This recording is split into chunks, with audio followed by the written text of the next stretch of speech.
welcome to Quincy Mayor Thomas Koch for our weekly City Hall update. Welcome to October, Mayor. Yes, indeed. Good morning, Joe. Where did September go? I was just saying to someone, wasn't it just Labor Day yesterday? Feels that way. It really It is does. unbelievable. Time does fly, and as you and I both know, it doesn't slow down as you get older. That's for sure. That's for sure. But weather really has cooperated just beautifully for all the weekend events. The Quincy 400 events, the Open Heritage Day last Saturday was fantastic. Yes, indeed. I mean, I heard from a lot of people last Saturday, a lot of texts from people that, they were embarrassed. They've never been to some of the gems we have here, the historical gems, and they took advantage of it and thoroughly enjoyed it, learned a lot. Bob Damon, our Heritage Director, did a phenomenal job putting together all of the sites, working with the Park Service, Historical Society, our own tourism groups. Albina up at, the Quarry Museum, and so many others. I mean, the Josiah Quincy was open, the Dorothy Quincy was open, along with the National Park Service assets and all of the other locations, which we got a lot of spots, as you know, Joe, in the city. Outside of Boston, I don't know that anyone compares to us in Massachusetts with the historic sites that we do have. So sometimes, because of the vast amount of them, they don't get the attention, really, that they deserve. I mean, some towns would love to have one or two of what we have for historical assets. But nonetheless, the weather cooperated.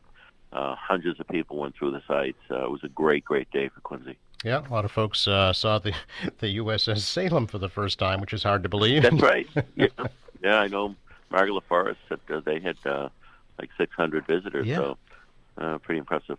I was thinking, too, it was a good thing it was last Saturday before the government shut down, Mayor, because that might have impacted the Park Service. It definitely would have impacted the Park Service. That's the sad part of this. I don't know the extent of what the financial impact will be. For example, the Quincy, I certainly know the Park Service is going to be affected by it. Any interaction with the federal government, our planning department interacts with the CDBG program, Housing Authority with HUD. So, I'm sure there's impact. I don't know the extent of them, and I hope that wisdom prevails and they get to a settlement fairly soon.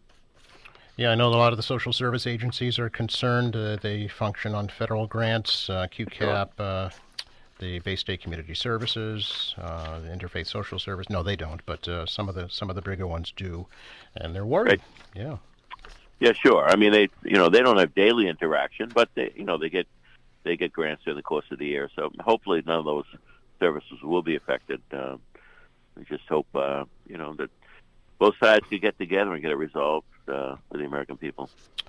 I did want to talk about something that will be happening here in Quincy on Thursday. The MBTA conducting a water transportation study, locations all around the coast, actually. Quincy's is this Thursday from 4 to 7 out at Marina Bay.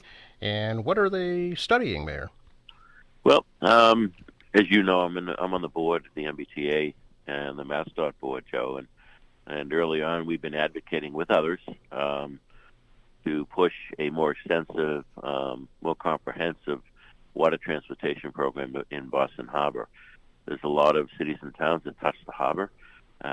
You've got water-related cities around the world that do a more robust job. So General Manager Philip Bang was listening, and he assigned David Perry, first time in the T's history, to have a department and a person in charge of water transportation. And Dave's doing a nice job. As you know, we received a $4.7 million grant from the feds. When I say we, the T and the city, to rebuild the dock that's out at the Marina Bay location. So I think that's being put out to bid very soon. There's a lot of momentum. I have heard from a lot of folks who have been enjoying the ferry, not necessarily to get to work, some have, but some were just using it to get to the airport or get to the North End for dinner. Its proximity to the city is pretty remarkable, and you save a lot of time on the expressway by jumping on the ferry. Yeah. So they're looking at, the extent of, with the surveys, the extent of interest by the public, how far should they go, what kind of scheduling is the public really looking for? Are they looking for year-round? A thorough survey so that they can make good decisions going forward that will, in my view, have a great impact on how we look at transportation in general. Yeah, it's. I mean, I think the convenience is that it's so affordable. You can park for free at Squantum Point Park. Correct. I think it's a $6.50 trip. So that's. I mean, try and park in Boston for that. Oh, please. So the convenience factor can't be outweighed. It's just the weather factor, I think, is the biggest obstacle. No, absolutely, and you take that anxiety out of being behind the wheel, trying to Yeah. either find a parking spot or just getting through the traffic. You can sit and enjoy the beautiful harbor. So a lot of advantages, and I think people are catching on. Yeah. There is a website set up I wanted to give out for folks if they'd like to participate in the study, mbta.com/water transportation study. And they say right here they want to hear from you. And the final point Yeah. on that, the governor and lieutenant governor both huge supporters. Lieutenant Governor Driscoll, former mayor of Salem, she had a robust ferry service out of Salem, so they get it, and that's important to have that leadership. And certainly between that, Phil Lang and the team, and I think the legislature, as when needed, will come along. Very good. Any kind of timeline, do you think, for I mean, after the study is completed, what takes place next? Oh gosh, I don't know. Yeah. I mean, this to me, this is a great sign that we're going in this direction. So timeline, I don't know. Okay. So there'll be more to follow. Sure. Mayor, I know a favorite event of yours, I know every year, is the Food Truck Festival coming up on Saturday. It is one of my favorites. Yeah. It's a great day, very relaxing. It's usually great music and a lot of various types of food people can access. And as you know, I like that whoopie pie truck each year. I try to get to that before they run out. Not that I need it, but that's a fun day. It's one of the charges I gave the 400 committee this year was think about things. I'll handle the budget side, and as you know, we've used hotel tax money for the vast majority of the events.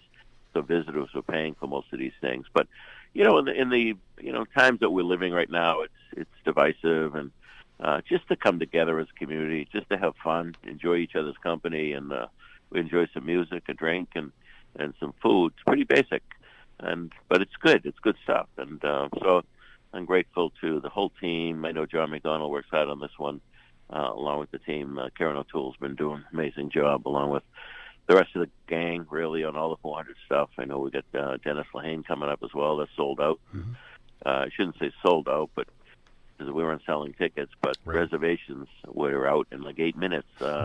400 people, just like that. Wow. So good stuff. We've had a great year, and we've got a few more things to go, and let's continue to enjoy it. Yeah, this festival is this coming Saturday, noon to 6, all along Coddington Street, from Quincy High School to the library. There's food trucks galore, about 20 that I counted. There's live music, bands, and it's all free.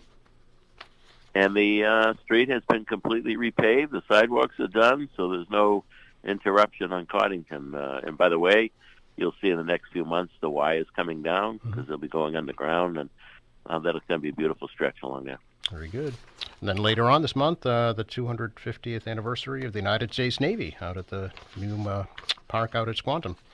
Yes, Christine Cugini putting together a program along with others, including former Commander Alicia Ping from the Navy, who now works at the Park Service. They're going to get a nice event. I mean, the city's contribution to the Navy and its ships and vessels is huge, so that's important. We do remember and honor. Yeah, that'll be October 10th. Should let folks know. Always good to talk to you, Mayor. Appreciate your time. Thanks, Joe. Enjoy the day. You too. Quincy Mayor Thomas Koch, our weekly City Hall update here on AM Quincy.